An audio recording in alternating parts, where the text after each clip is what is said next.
this is Gourdy. He's a little guy from the Dandy's World Halloween update. I'm maternal towards him. We must protect him at all costs. He's just a little guy, you know? So anyway, as you guys know, the Halloween update came out on the 10th of October.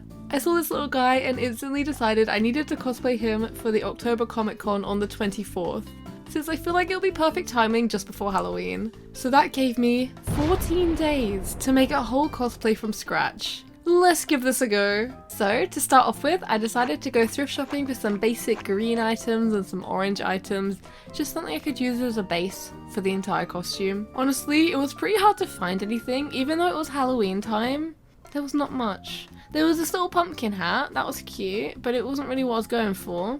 But I eventually managed to find these green base shirt and flared leggings that matched in a similar colour, and I grabbed those. I also found this pumpkin outfit from the kids section of the thrift shop for £3, and it was the perfect base to make his big puffy gloves. But of course I had to try it on first, you know, for science, you know.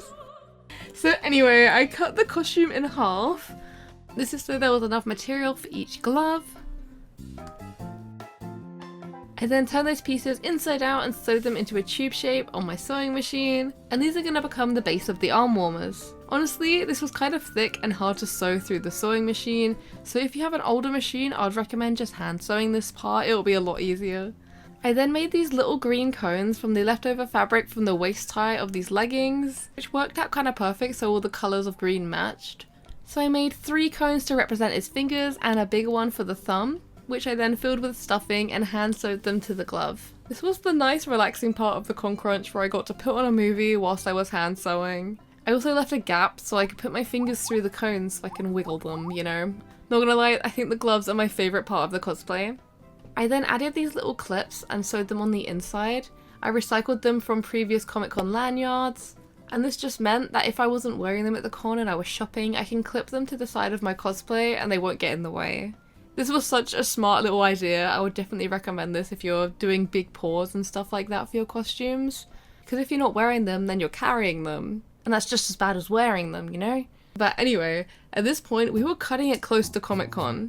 And I had ordered some dungarees for Gourdy last week, and turns out the seller on Vinted never shipped them out. So I was panicking a little bit, just a little bit of a panic, because I couldn't find dungarees anywhere. Apparently they're not in fashion anymore. But I had such a vision. I wanted little dungaree shorts in orange with all these green, you know, that was the vision. So I took a gamble and ordered 2 pairs of dungarees. They were £3 each, and I ordered through 2 different shipping services on Vinted. And I was just hoping and praying that one of them would arrive before Comic Con Friday, you know? The estimated delivery time said Thursday to Friday, and I was cosplaying it that Friday. So Thursday rolled around, and the cosplay crunching gods were shining down on my doorstep with both packages. I had both of them, 2 dungarees, crazy. One of the pairs was already cut into the dungaree short style I wanted, so that would have saved